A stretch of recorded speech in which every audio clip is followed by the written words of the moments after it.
लेकिन साधना, मेरी बात तो सुनो। अमित बार बार साधना को पुकार रहा था, लेकिन साधना उसे अनसुना करके वहां से चली जाती है। अमित हताश और निराश होकर वहीं बैठ जाता है। सड़क किनारे पटरी पर न जाने कितनी देर वहां बैठा रहता है। सोचता रहता है, फिर किसी तरह हिम्मत जुटाकर साधना को मनाने चल देता है। इधर साधना आंखों में आंसू लिए तेज तेज कदमों से अपने घर की ओर चल दी थी। घर पहुंचकर साधना सीधे अपने कमरे में जाकर पलंग पर लेट जाती है। तभी उसकी मम्मी शोभा जी उसके पास आती है। बेटी, क्या बात है? बहुत परेशान लग रही है। अमित से लड़ाई हो गई है क्या? मम्मी, उसका नाम मत लो। मैं अब उससे कभी नहीं मिलूंगी। बहुत बुरा है वो। आप जाओ, इस समय मुझे किसी से बात नहीं करनी। साधना ने बोला और बगैर जवाब का इंतज़ार करे वह दूसरी ओर मुंह करके लेट गई। शोभा जी बाहर ड्राइंग रूम में आकर बैठ गई। साधना की परेशानी ने उन्हें भी परेशान कर दिया था। आखिर ऐसी क्या बात थी जो साधना इतनी परेशान है? यही सोचकर शोभा भी इधर उधर टहलने लगती है। तभी डोर बेल बजती है। शोभा जी गेट खोलती है तो सामने अमित खड़ा था। आंटी जी, साधना है क्या? शोभा जी ने उसे ड्राइंग रूम में बिठाया और पूछा, बेटा क्या बात हो गई? वो बहुत परेशान है। कुछ नहीं आंटी, बस ऐसे ही गुस्सा हो गई। क्या मैं उससे मिल सकता हूँ? शोभा जी के हाँ कहने पर अमित साधना के कमरे में पहुँच जाता है।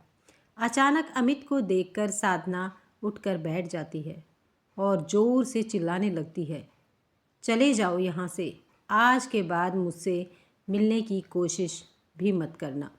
अमित बार बार साधना को मनाता रहा, लेकिन वह उसकी शक्ल भी नहीं देखना चाहती थी। अमित ने जाते हुए बस इतना ही कहा, साधना, आज तुम बहुत गुस्से में हो, लेकिन मेरी बात पर गौर करना। मैंने कुछ गलत नहीं कहा, और हाँ, मैं आज के बाद तुमसे कभी नहीं मिलूँगा। अमित के बाहर जाते ही शोभा जी फिर से साधना के कमरे में आई और बोली, ये क्या किया बेटी? अमित कितना अच्छा है, तूने उसे बेइज्जत करके घर से निकाल दिया।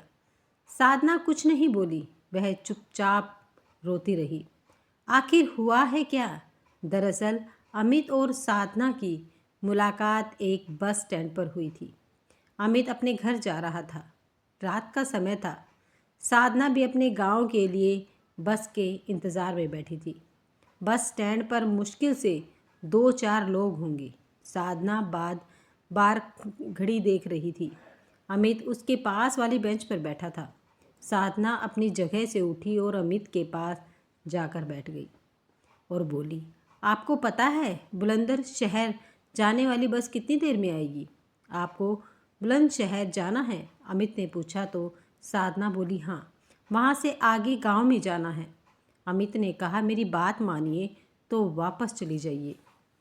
यहाँ बस का कुछ पता नहीं कब आएगी। रात ज़्यादा हो रही है। अगर बस आ भी गई तो रात को 2 बजे आपको बुलंदशहर उतारेगी। रात में गांव कैसे जाएंगी? सुबह की बस पकड़ लेना। साधना डर गई। मेरा कोई और ठिकाना नहीं है क्या? मैं यहाँ रुक सकती हूँ। अमित ये सुनकर बोला, नहीं, यहाँ सेफ नहीं है।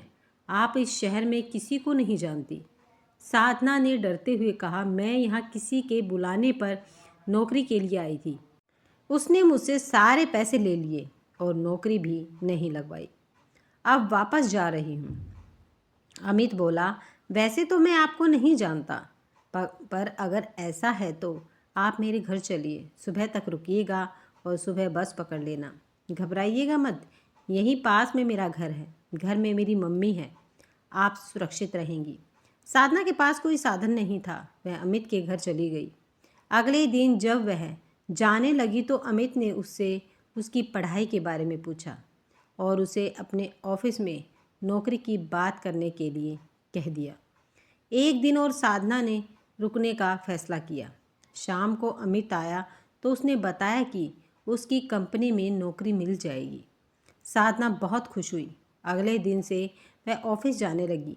बाद में उसने किराए पर एक फ्लैट ले लिया और गांव से अपनी माँ को भी बुला लिया। धीरे धीरे अमित और साधना एक दूसरे को पसंद करने लगे। साधना का प्रमोशन हो गया। उसकी सैलरी भी अब बढ़ गई थी। साधना एक अच्छे अपार्टमेंट में शिफ्ट हो गई थी। मॉडर्न सोसाइटी में उठना बैठना पार्टी करना उसका रोज का काम हो गया था। इधर अमित ने वह कंपनी छोड़ दी। वह दूसरे शहर में नौकरी करने लगा। धीरे धीरे अमित और साधना में दूरी बढ़ने लगी। अमित के दोस्त उसे बताते कि साधना किसी और लड़के के साथ घूमती है, लेकिन अमित इसकी परवाह नहीं करता था। धीरे धीरे अमित का भ्रम टूटने लगा। साधना उसका फ़ोन नहीं उठाती थी, मैसेज का जवाब नहीं देती थी। एक दिन अमित अपनी माँ से मिलने आया तो उसने साधना को बाहर मिलने के लिए बुलाया। अमित ने साधना के सामने शादी का प्रस्ताव रखा और दूसरे शहर में उसके साथ चलने के लिए कहा। साधना ने साफ इनकार कर दिया। अमित ने कहा, मैंने तुम्हारे लिए नौकरी का भी इंतज़ाम कर लिया है। जितना पैकेज यहाँ मिल रहा है उससे अच्छा मिल जाएगा। इसी बात को लेकर अमित और साधना में कहासुनी हो रही थी। तभी अमित ने कहा, साधना भूले मत, तुम आज जो कुछ भी हो मेरी वजह से हो। उस समय तुम मेरे प्यार के लिए तरसती थी, आज मेरा फ़ोन भी नहीं उठाती। साफ साफ बताओ बात क्या है। साधना बोली, अमित मैं अभी शादी नहीं करना चाहती। जीवन में शादी सब कुछ नहीं होती। यहाँ आज़ादी से जीना, ये सब छोड़कर मैं तुम्हारे साथ नहीं आ सकती। यह सुनकर अमित को गुस्सा आ गया और उसने कहा, बात यह है कि तुम किसी और से प्यार करने लगी हो। मैं अब तुम्हें पसंद नहीं हूँ। मेरे दोस्तों ने मुझे सब बता दिया है। साधना को बहुत गुस्सा आया और वो अमित को उल्टा सीधा सुनाकर अपने घर आ गई। अमित साधना से बेइज्जत होकर अगले ही दिन अपनी माँ को लेकर वापस लौट गया। उसने साधना का नंबर भी ब्लॉक कर दिया। साधना अब जिस लड़के को पसंद करने लगी थी उसकी नज़र साधना के पैसों पर थी। वह किसी न किसी बहाने से साधना से पैसे मांगता रहता था। एक दिन साधना ने मना किया तो उसने साधना को कहीं मिलने बुलाया और उसे बहुत मारा। उसके साथ ज़बरदस्ती करने की भी कोशिश की। साधना किसी तरह जान बचाकर अपने घर पहुंची। उस दिन उसे समझ में आया कि उसने अमित के प्यार को खोकर कितनी बड़ी गलती कर दी है। वह तैयार होकर अमित से मिलने के लिए चल दी। जब अमित के घर पहुंची तो पता चला साधना के घर से आते समय अमित कार ड्राइव कर रहा था। वह गुस्से और नफरत में ख्यालों में खोया था। उसकी कार का एक्सीडेंट हो गया और वह और उसकी माँ दोनों खत्म हो गए। साधना के पैरों तले जमीन खिसक गई। जिस अमित ने उसे सहारा दिया वह उसी की मौत का कारण बन गई। साधना रोते हुए घर वापस आ गई। उसने अपनी मम्मी से कहा, मम्मी गांव वापस चलो, अब मैं न यहाँ नौकरी कर पाऊँगी और न शादी। दोनों गांव के लिए रवाना हो गए।